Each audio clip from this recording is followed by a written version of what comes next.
So, let's explain what a brute force attack script is. A brute force attack script is an attack script that allows you to target a specific sector and gain access to its information. So, friends, if you want to see the details of a brute force script, you'll find its data and code script on GitHub. You just need to search for brute force attack github.com. You can use this script on any Linux or Termux operating system.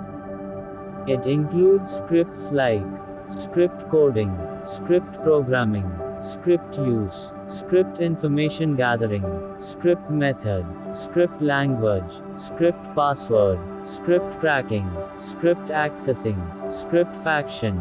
So, let's explain in detail what a brute force attack scripting language is. So, friends, a brute force attack scripting language isn't just any type of language. It's a script designed for cyber attacks. It's a script designed for any kind of cyber attack. Cracking passwords or setting up all the data for any account is done through a scripting method. What happens is that it controls only as much data as you add to your scripting. If you want to create a script, it comes with scripting languages such as Python, Bash, Perl, Ruby, PowerShell, and other similar tools that complete your scripting.